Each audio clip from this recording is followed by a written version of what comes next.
I know that this spring and maybe into the summer, you were helping volunteer for Lisa Savage's campaign in Maine. And I wondered if you wanted to say a couple of words about that experience. Oh yeah, absolutely.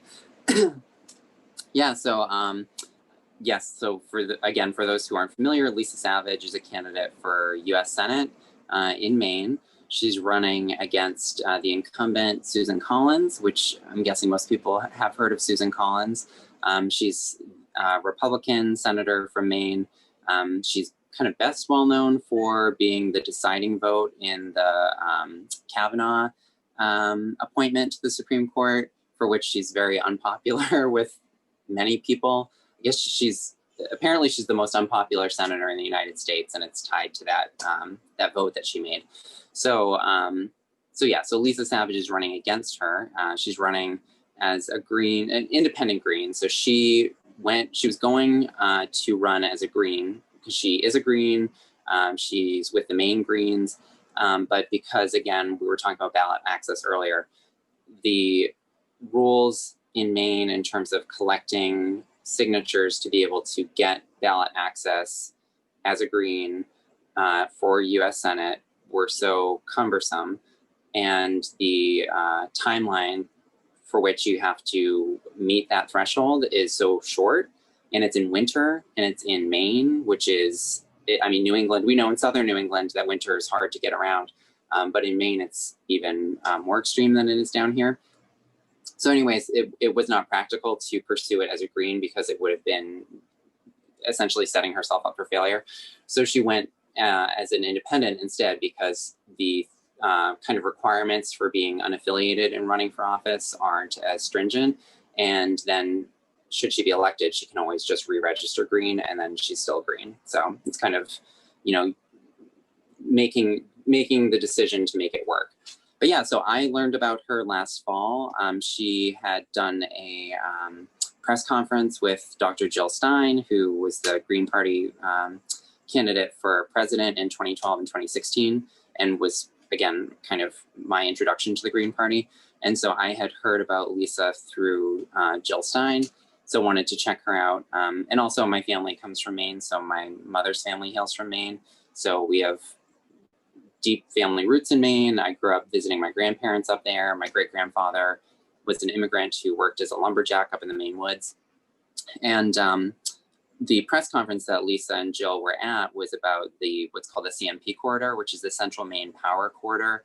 It's what was touted as a clean energy project to ratepayers in the Boston area, essentially promising them this great clean energy, and it's going to help transition off of fossil fuels to meet our emissions kind of deadlines and requirements.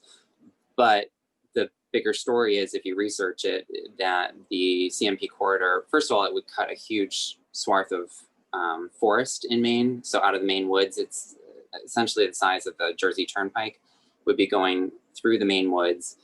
So it would involve deforestation, massive deforestation, would impact the local ecology and ecosystems and wildlife, and indigenous tribes too, because there are the Wabanaki tribal nation has land in that area and uses the land, so they're opposed to it as well.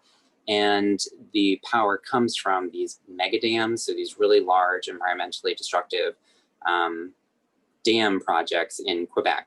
And the reason Hydro-Quebec, which is the company that actually kind of brokered this deal, approached Bostonians, is because they could charge Bostonians more than they could charge the locals in Quebec for this power. And it involves this giant project as well that is transporting the power. So it's just in many ways not green, even though it is green with a small g. It's not environmentally friendly, even though it's being touted as such. So she was opposed to that. So I got on board immediately, like I said, because I have history in Maine and supported, her opposition to this project. And so, yeah, she got ballot access and she's now running. And in Maine, they have what's called ranked choice voting, which is a voting system which, rather than when you go in, like we do here in Connecticut, and you choose one like one candidate for office in Maine, let's say you can only choose, there's only going to be one winner, but you can choose all, there are 4 candidates running for US Senate. You can choose all 4 and rank them in your order. So if you like Lisa the most, you can rank her number 1. And then what they're saying up there is rank Lisa first and then vote blue number 2. And not that everyone who's going to vote for her is necessarily a Democrat, but if they're concerned about reelecting Susan Collins, they can rank Lisa number 1, and then for their number 2 slot, they can choose the Democrat if they're so inclined.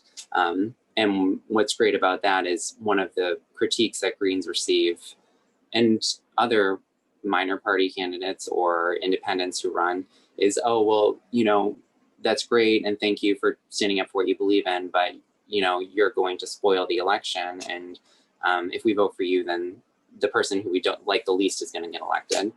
And ranked choice voting helps to eliminate that lesser evil kind of strategy, because if your preferred candidate doesn't win, those votes get reassigned to your next choice.